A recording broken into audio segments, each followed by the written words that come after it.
Today, I want to talk about Captain America. Now, anyone who's watching Falcon and the Winter Soldier probably knows why. So, before I go any further, warning, spoilers for Falcon and the Winter Soldier, most recent episodes and all of the episodes before it, and as well as spoilers for the wider MCU movies, just in case you don't want, I don't know why you'd be on this video if you didn't want to, but just in case, there will be spoilers for most of them. Pretty much any of them that includes Falcon and Captain America. Okay, let's dive right in. Now, the reason I want to talk about Captain America is because at the end of Avengers Endgame, Steve Rogers gave Sam Wilson the shield. He gave him the mantle of Captain America, which is, fitting since Sam is to date the only person to be personally picked by Steve himself to be Captain America. Every other person has been given the mantle by someone else that isn't Steve, and Sam is the only person to have been given it by him personally. So it makes sense that Steve would choose Sam to be his successor. But some people don't believe that to be true. And especially in these last few weeks, with Falcon and the Winter Soldier airing, a lot of people have resumed their stance that Sam does not deserve the shield.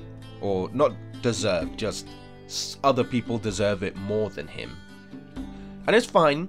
People can have their opinions. They can have their thoughts, as long as everyone is civilized, discourse is good, But for me, Sam is the most logical choice, is the most perfect choice. Now, in the most recent episode, Zemo says, there has never been another Steve Rogers. And Sam has a little reaction to that. But for me, I think this show is Sam's journey to understanding that he is on the level of Steve Rogers. And we've been seeing it. We've been seeing it ever since he showed up. Ever since he showed up in the MCU, we've seen Sam continuously embody everything that makes Steve Rogers who he is. But he doesn't see it. That's the problem. The problem is that Sam is insecure. He doesn't believe that he can be as good as Steve. And it's actually kind of a subtle theme that a lot of people aren't talking about. I mean, we know that the show is about trauma, it's about racism, it's about people being left behind, not being cared for when they need to be, like veterans, like refugees, all of these people who are just shoved to the side, out of sight, out of mind. This show is about our world and its problems, just shown through the lens of one with superhumans and aliens.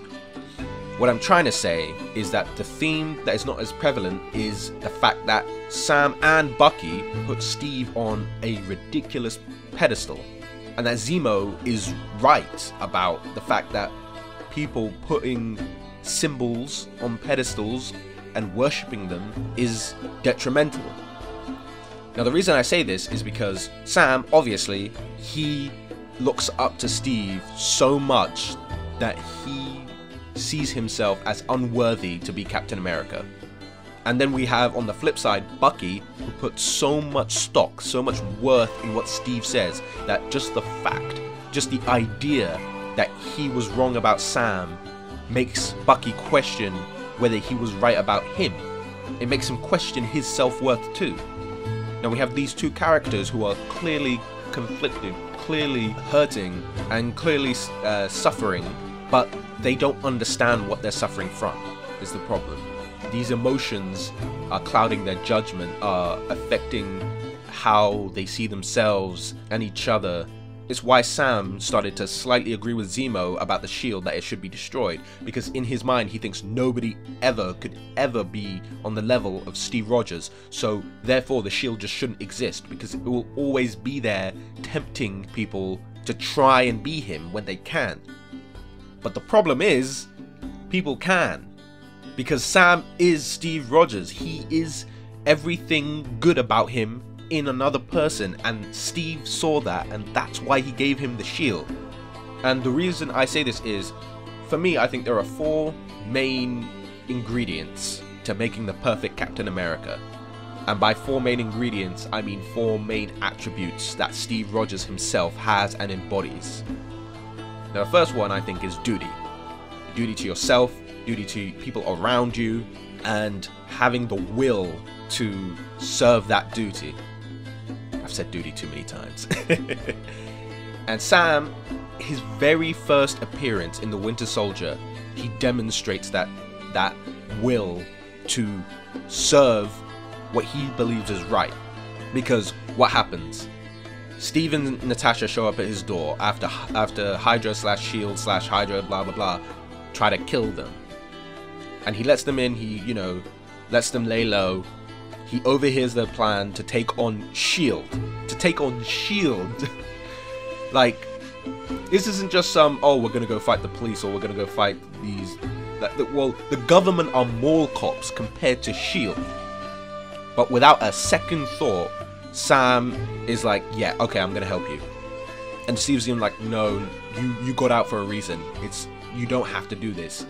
And Sam, it says, Captain America needs my help. There's no better reason to get back in. Without question, without hesitance, he throws himself back into the fray because it's the right thing to do. He went against the Accords in Civil War because it's the right thing to do. And then, in Endgame, without hesitation, he said to Steve, I can come with you. I can come with you. This guy just came back from being dead for 5 years, and he is offering to go travel through time. The man's sense of duty and the man's willpower is insane. Like, I know it's not really focused on that much, but when you really think about it, it's crazy how much Sam is willing to sacrifice and how much Sam is willing to give to do the right thing. It's crazy for anyone else, but it's not crazy for Steve, because that's exactly what Steve would do too. He would sacrifice, he would drop everything, do everything to do what needs to be done. And I know at the end of Endgame people were mad because everything that I just said is Steve, but he still went back in time to, you know, live with Peggy. But for me, that was him knowing that he could get the reward that he deserves while still protecting the world. And how does he still protect the world? He leaves knowing that somebody else who is just like him will pick up the shield and do what needs to be done. And that was Sam. That's why he came back. He could have lived the rest of his life in that timeline. But no, he lived a good full life, and once he was done, he went back to tie up one final loose end. Came back, gave Sam the shield. Because he knew that the world would always need a Captain America, but not any Captain America, a Captain America that was like him, that was willing to do what needed to be done, who was willing to fight the good fight, who was willing to stand up for everyone and anyone, no matter who they are. As long as he has that will, Sam is worthy of being Captain America. And that segues perfectly into my next point, which is empathy. Now, empathy is an aspect of Steve that is incredibly important, because without it, you're not really Captain America. Because you can have the will and the sense of duty, but if you don't have the empathy to execute that properly, then you get John Walker. Because John Walker is not a bad soldier. He's a perfect soldier. He has a good sense of duty. He has a strong will, but he doesn't have the empathy that is needed. He doesn't have all of the other three that should balance it out, and empathy is one of the other three. Now, we see Steve's empathy in many different ways. We see how he sympathizes with Wanda and Pietro. You know, when Hill, in Age of Ultron, when Hill is talking about how it's crazy that they signed up for being experimented on by Hydra, and then Steve just hits back with, right. What kind of monster would let a German scientist experiment on them to protect their country? We're not at war, Captain. They are. Because, you know, Steve understands that people are not just bad and good. Sometimes they're misguided, and the misguided can be guided back onto the right path. Just like Carly and the Flag Smashers and Sam. And this episode perfectly demonstrated that, with Sam opting to talk to the Flag Smashers because he sees that they're misguided. He understands that their fight is right, but the way they're fighting it is incorrect. He cannot condone the killing of innocents, but he understands that these people can be stopped through talking. Not everything needs to end in a fight. But even before that, we saw Sam's capacity for empathy, which was him acting as a counselor, you know, for returning soldiers, trying to adjust to living in the world again. And it's not even just then, it's the very first meeting in the Winter Soldier. In their very first meeting in the Winter Soldier, Steve is about to leave. Like, that would have been the end of their interaction. But then Falcon says, "It's your bed, right?" And Steve is like, he stops, he's like, "Wait, what?" "Yeah." And then Falcon explains, "It's your bed, you know, you can't sleep." And like this intrinsic understanding of a person just by looking at them. In Steve's head, he's like, this person is different, you know, because like at first their meeting was just going to be oh hey, quick, oh yeah, I'm Captain America, oh it was nice running with you, goodbye. But then after that point, when Sam shows that he understands people, they have a longer conversation, and then Steve goes and visits Sam again. It wasn't just a chance visit, it was this person understands me, I want to talk to this person more. And then they meet again, and then from that point they become friends, partners, all the way to the end of Endgame. And then he gives him the mantle because he understands that not only does Sam have a sense of duty and the will, he has empathy. The empathy to become a true Captain America. Now, the third ingredient is leadership, which I will admit hasn't been shown as much as the other ones. I mean, it's hard to show leadership when you're next to Captain America all the time, and Captain America is the one who calls the shots. But we have had some nuggets. For example, in the airport battle, what does Steve do when, I think it's at the middle of the fight, just before Giant Man shows up? He asks Sam what to do. That's how much he trusts him. And that's how much he trusts in his leadership. That's how much he believes that Sam will make the right call. I think that's the only instance of Sam's leadership being shown in the movies. But in Falcon and the Winter Soldier, it's not really pointed out that much, but like Bucky basically just does everything Sam tells him to. Like, he puts his trust in Sam way more than I expected. Like, Sam will tell him to do something, and then maybe he'll gripe a bit, but he'll do it eventually. And I don't even know if it's he's choosing to do it purposefully, or if he's subconsciously doing it because he understands that Sam is, in Steve's eyes, worthy to be Captain America. And because of that, Sam's words must be, you know, worth listening to. And I know it's only one person, it's only Bucky who's listening to Sam, and he hasn't been placed in that much of a leadership role, but empathy is a part of leadership. His conversation with Carly shows that he can talk to people in a way that's purposeful and that they'll listen to him.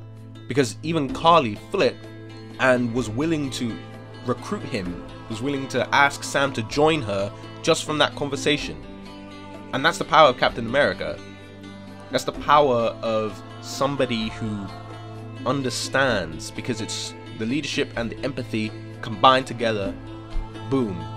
You got somebody who can sway someone onto their side, somebody who can be the symbol that people can look up to, because they are so intrinsically good that as soon as they show up on the scene, it's like, that's Captain America, tell me what I need to do. Like, full on. Just like in Civil War. Yeah, so leadership, hopefully we'll see a little bit more of his leadership in future episodes, but I have a feeling that's going to be saved for when he actually becomes Captain America, because yes, I know some people are saying, oh, but maybe Bucky will get it because he said he'll take the shield, or maybe this person will get it, or maybe no, Sam is getting the shield. There's no way that they're gonna just yoink it out from underneath him like a Peanuts football. This show is a journey for Sam, and it's a journey for Bucky, because it's called The Falcon and the Winter Soldier, because in my opinion, this is the last time these two characters are going to be called that. This is like the last hurrah for these monikers, Because by the end of it, Falcon will not be Falcon, he will be Captain America. And the Winter Soldier will not be the Winter Soldier, he will be something else. But for me, I think it's going to be less a title change for Bucky, it's going to be a symbolic thing, where he's, at the end, he lets go of the Winter Soldier. He doesn't become something else, but he's just finally free from it completely, which I think is what he's going to do, is end up crossing off every name on the list. After he finally does that, he's done with the Winter Soldier. And he can be White Wolf, he can be just Bucky, he can be whatever he wants.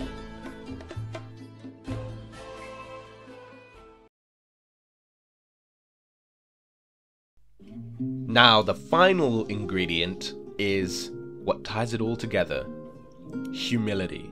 And that's something that John Walker is lacking. Now, Sam's humility is perfectly demonstrated in the latest episode of Falcon and the Winter Soldier. And that's when he instantly says he's not going to take the serum, without hesitation. And Zemo even commends him for it and says, that's good, no hesitation. Now, Sam says no to the serum. And Zemo lays it out, which is that anyone who is seeking to gain power is a supremacist. I mean, I know it's a bit of twisted logic, but it kind of makes sense. Because if you are seeking that power, like Steve didn't really seek the power. He just wanted a vehicle to do good. He didn't care about the power, he just cared that he would be able to use it for good. The difference is that Steve didn't know exactly how powerful he was gonna get. Maybe he just assumed that he was gonna be as strong as a regular person or anything. Maybe he just assumed that he would no longer have the limitations that he has now. But now that we're in the future from that, or I should say they're in the future from that, they can look back. They've seen super soldiers, they've seen how strong they are, they've seen how powerful they can be. And anyone who wants to take the serum wants to be a super soldier, wants to become that powerful. But for Steve, it was about overcoming limitations. For them, it's power, power, power. And that's why Falcon doesn't want to take the serum, because he doesn't need it. Steve needed the serum. Sam doesn't. He's done perfectly well without it. So to take it would just mean that he's, seeking power without reason. And that's where Zemo has a point, because that's dangerous. It's a dangerous game to be trying to attain that level of power because you want it, not because you need it. And that's the difference. And for anyone who thinks that Sam can't hold his own without the serum, and that's the reason Bucky should have the shield, well, have you been watching the MCU? Sam's doing pretty well by himself. I mean, in the last episode, he went toe-to-toe with super soldiers. He kept pace with super soldiers. And he can fly. I don't know why this is something that people just disparage, but he can fly. He can fly. Flying is a great superpower. I mean, yes, he uses a jetpack, but who cares? If Sam doesn't have the wings, he can still fight. So what I'm trying to say is that Sam Wilson deserves the shield. There is nobody else that embodies the qualities of Captain America more than him. There's nobody else worthy of the shield than him. And Steve knew that. And it's the reason why Steve made his choice. People can argue all they want, but Steve made his choice. He gave it to Sam. And it's going to go to Sam. Mark my words, by the end of this series, Sam will be Captain America. It won't be Bucky or Sharon or Carly or Zemo or anyone. I'm just saying. I'm not saying it's going to be any of them, but I'm saying it will be Sam. And the reason I'm talking about this is I want people to understand why it will be Sam. Because deep down, I think the people who want it to be other people know it's going to be Sam, but they just don't want it to be. I mean, there's lots of reasons why people don't want it to be, but I think one of them is that they think he hasn't shown his worth, but he absolutely has. And that's why I wanted to talk about this. I wanted people to understand that this wasn't just coming out of nowhere. They weren't just following the comics just because. Sam deserves the shield, and I can't wait to see what happens in the last 2 episodes of The Falcon and the Winter Soldier. And I can't wait to see the characters evolve and grow and overcome their insecurities and traumas. And I really, really hope that it sticks the landing, because for me, it is my favorite Disney Plus show yet. I loved WandaVision, but Falcon and the Winter Soldier has just captured something that I didn't think could be captured again. And that is the atmosphere of the Winter Soldier, Captain America the Winter Soldier, the movie, which is one of my favorite movies in the MCU. I remember every moment of the first time I watched it. It was exhilarating. But on top of that, it also is doing a fantastic job of exploring characters and themes and just setting up this post-blip world. Nope, not blip, snap. Of this post-snap world. So I'm excited to see where things go. And I hope that this video has shed some light on why Sam deserves the shield and why Steve chose him. And I'm sure in the coming episodes, we're going to get even more reasons why Sam should be Captain America.